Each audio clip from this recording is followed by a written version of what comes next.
Recently, I made a video where I pointed out a number of bugs that appeared in the last World of Tanks update. This time around, I have more bugs for you, but some of them have been around a lot longer than this last update. And a lot of these things too aren't really bugs so much as just poor development decisions. Perhaps a couple of these things would just be a matter of opinion. I'd love to hear from you guys in the comments as to if you agree or not, and I'd also like to hear if you know of any other bugs that are in this game. There definitely is some that I have forgotten. Now, without further ado, let's get into it. Let's start with a bug that was introduced in the last update, and it's probably the most obvious one on this list. If you've played in a platoon since the last update, you've probably noticed this one, and that's every single time either you or one of your platoon mates die, everybody in your platoon gets prompted to press H to enable voice chat.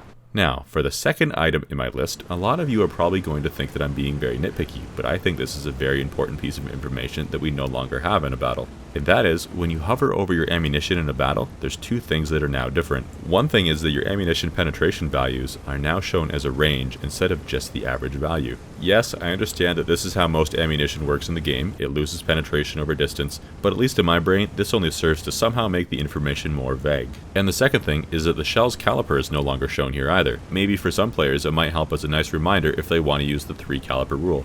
How many people actually know what the 3 caliper rule is though? My third complaint is that sometimes the over target markers are broken. As you can see now, sometimes the style of the over target markers just don't match each other for some reason. And sometimes the amount of damage you did with a kill shot on an enemy doesn't display in the over target marker. Issue number 4, Tour of Duty. This one really upsets me. No longer are rewards automatically collected once mission conditions are met.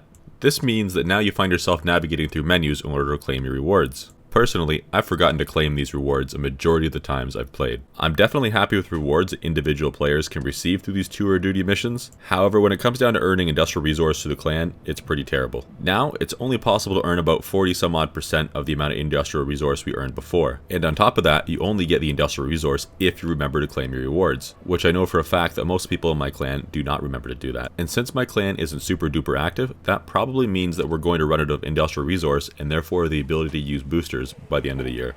Next up on the list is Postmortem Mode. Yes, again, it was complained about in the last video as well. This is a feature that I really wanted to like, and at first, I thought it was pretty neat. Honestly, I'm already kind of sick of seeing it, and I have actually disabled it while I'm playing, but once in a while, I still like to see it when I have questions about how I died. For this reason, I'd really like to see the option of only having it appear when you press a certain button, rather than being able to skip it when you press a certain button. I really do think that would help make it feel like less of a fleeting or aesthetic thing. And to be honest, there's a mod that does a very similar thing that is way better. This mod, as you can see here, allows you to look at all the hits that your vehicle received throughout the battle, as well as what you did to enemy vehicles throughout that battle, and you can even look back at previous replays right in the same window.